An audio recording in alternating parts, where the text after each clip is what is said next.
Everybody, welcome back to the next episode of this digital transformation series as we come out of COVID. What's happening, what's changing, what's shifting. What's fascinating about what we're going to talk about today is direct-to-consumer kind of marketing. It's using 3D and digital tools to talk to consumers in different ways. We saw some of this happening before COVID. We saw a lot more of it happening during COVID, but I think as we come out of COVID, hopefully sooner rather than later, officially, it behooves us to have a conversation about this. So obviously, welcome back, Jean-Marc Petitboy, who's one of the principals at Romans CAD, helping power this series to look at digital transformation, and our friend Mitch Harvey at Deckers Brand, who was the head of 3D and digital transformation at Deckers. Mitch, when the last episode we were talking about B2B, so we're talking about brands selling directly to retailers and all the transformations and optimizations taking place. When you think about what we're able to do now with 3D models and using 3D systems like Roman CAD to talk to consumers and generate demand, maybe just lay the picture for the landscape about what's happening right now. Because I feel like, I don't know, maybe it's just me, but I feel like every other week there's like this new social media platform people are getting on, whether it's TikTok or and all these other things. So maybe just explain a bit about how maybe you see digital tools in talking and using them with consumers. Yeah, I think it all started with just e-commerce in general, with being able to have 3D on your website. That was sort of the logical first step. If you're building 3D models for design, development, using it for sales, why not embed it on your website? So alongside imagery, you also have a 3D model. I would never recommend necessarily replacing photography. As good as 3D models are, best to have photographs of the real thing to avoid any complications there. But then with social media, there was many more opportunities with 3D. And so with a lot of the AR filters with Snapchat, first of all, brands realized that they could put their assets within there, whether it had all other sorts of fancy filters. You can have AR try-on to a certain level, whether it's apparel or footwear. And so we jumped in with footwear, using the 3D models that we had to put it directly onto the consumer's foot, so they can see what it looks like, not see what it feels like, not see how it fits, but to really see it in their environment, maybe with some clothing that they regularly wear, which was a huge leap, actually being able to put the product on the consumer without them even walking into a store is pretty huge. And so we do that multiple times a year. It shows us at the forefront, even to this day, of that type of technology. And puts our name out there as someone that is in that space. Because I can definitely say now there's TikTok, like you mentioned. I personally, it might be my limit. And so the marketing team are in TikTok, and I'm stepping back a little. Like I downloaded this thing 3 times and I don't get it. And I'm sure there's similar things to Snapchat. You guys keep running with it. And then the metaverse that we'll get onto. But yeah, let's get into that later, because I have opinions on that too, and NFTs and all these buzzwords we see.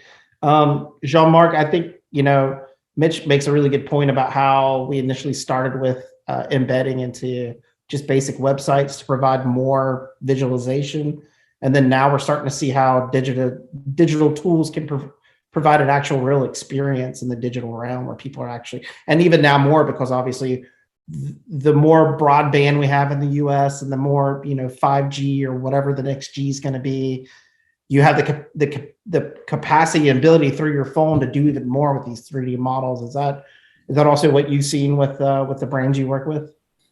Yes, well, exactly. I think trying to get to at the customer level will be obviously very, very challenging. Okay, and Mitch mentioned what they are doing at Deckers. Well, obviously, as I say, the new generation. You previously you were talking about the look and feel. It's always about the 3D, obviously, the image, but also the data linked, the correct data linked to what I'm trying. If you try to reach the consumer, the question is basically, do you feel better as a consumer if you buy a sustainable product than just touching the product? Right? And if people put a priority on the data they receive either through their phone or either through Metaverse, it's just a different tool. But the question will be really to understand, okay, 3D image, they're used to it. Now they need, as I say, the correct piece of information, and this correct piece of information need to be translated into manufacturing process, because you don't want to, obviously don't want to waste time in the process. So obviously now you can use your I do it, select at least pair of shoes on your phone where you are in the tube or outside, and then finish the process while you're at home, go on your desktop. Yeah, telling that everything will be done on the phone, I don't know the answer yet, but it could be the start. Yeah, and even finishing in the shop. The third step will be to bring the people back in the shop. And it's not something that Deckers has done yet, but something we've explored is there's solutions like Expivi, EXPIVI. There's lots of color configurators out there for e-commerce, and obviously you've seen Nike ID, etc., and everybody has their own version. Just being able to, that is something you can do on your phone. So the models, we've tested the models that we have coming out for Roman's CAD, applying different graphics. You'd more so want to do it with the molded pieces that you have, so slides and more simple footwear, but people being able to put their own graphics on there, and having an algorithm checking that you're not putting anything crazy, of course, and then having that actually produced is pretty easy now, and it can cost maybe $5 more for the brand to execute the product, but it's possible to sell it for obviously $20 more because you're giving the consumer a personalized product. And so that's a huge thing for e-commerce, but then now people want to do it with their digital avatars. And so it's a whole different world of where, Jean-Marc, you mentioned about the accuracy and all of these things. Sometimes there's things like Roblox where it's not going to look like the product, the physical product, but people don't mind because they're living in this totally different world. So, so you need multiple versions. Now you need multiple versions of every product. We're nowhere near that level of modeling, right, where you can put it in every type of game. But honestly, it's something that's missing from the industry. And so what I mean by that is gaming industry. And so with Metaverse, it was this conversation about, these assets can be in any game and you can move them across games. And it's only really now that even started as a conversation that we're starting to see that happen in certain areas. Certain companies can create that for you or for the brands, because it's quite a journey to try and get these digital assets to work in every single game. But there, it's not about manufacturing; it's about getting the mind of the consumer. Mm-hmm. Exactly. Yeah. It's another world. So, are we looking at it because I think there's this whole, NFTs are really hot and now they cooled off. The buying and selling. I'm not sure that the NFTs are a real sustainable business model where people can make money, but it seems like they might be really interesting in terms of branding and brand engagement in a digital space, more as an augmentation of something physical or a personal brand. And obviously because I think, we always forget there's I forget what it's 1 in 4 Americans are gamers. It doesn't matter where you're playing Candy Crush or Wordle or what, those are all games. So in terms of a gamer, it's not a kid in a room, always on the Xbox, but it's a broader idea. But as that market grows and it matures, there are these opportunities. I think it's be interesting to have, a digital space where someone can go on and buy a pair of Uggs digital version and then move those around on their own like avatar, their own like personal brand or whatever. So I think it's fascinating to think about that. But what you're saying is, and maybe I got it wrong, but like you need different models for different things. Like it's something that's always existed. So like 5 or 6 years ago, what even was the game? We provided our 3D models to Zwift, which is a cycling app, but also like a running app. And so you run on a treadmill and you see your avatar and you see your landscape. And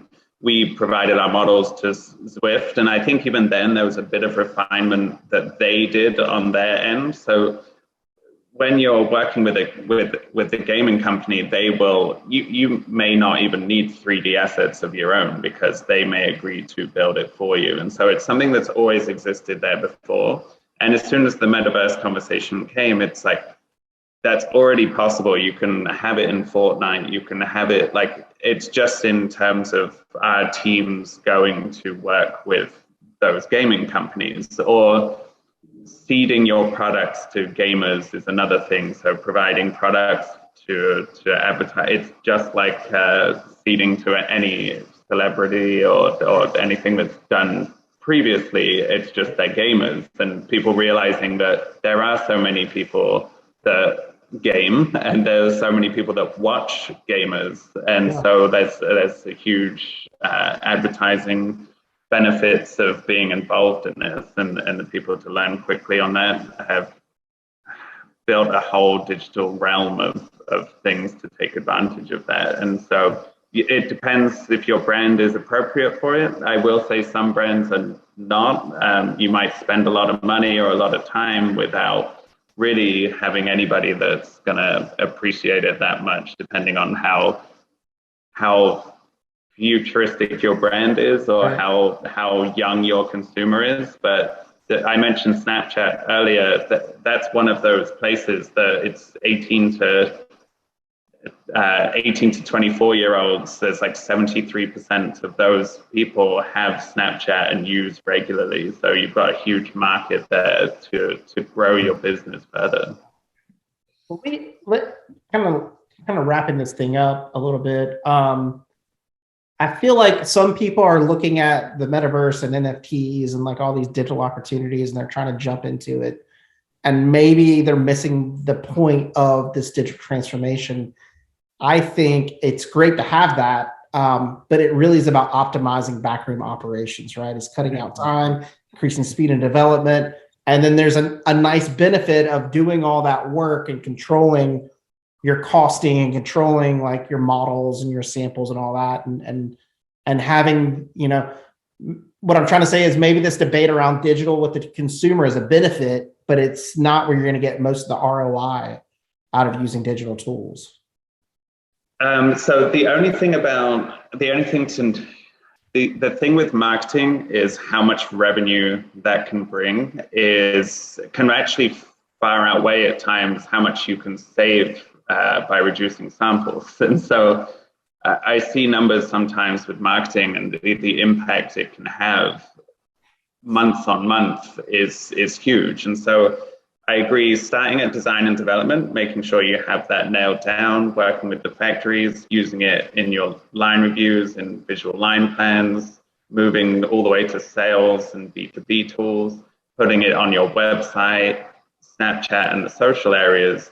But then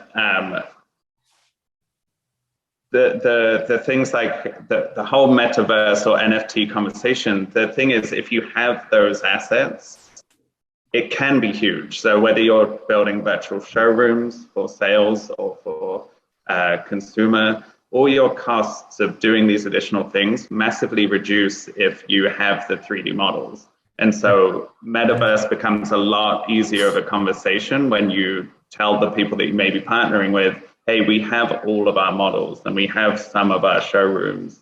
The costs of getting into these things, is like at least 50% cheaper. And so all of what you're investing in those early stages can bring fruit everywhere down the line. Yeah. So, and I think that's what Jean-Marc has been the visionary about. He's like, it's not, because when we were talking about digital transformation several years ago, it was a lot about design and development, right? And now we saw it with factories in COVID because people couldn't get into the factories. So, and then it became like, oh, well, we need B2B because we can't get in front of retailers.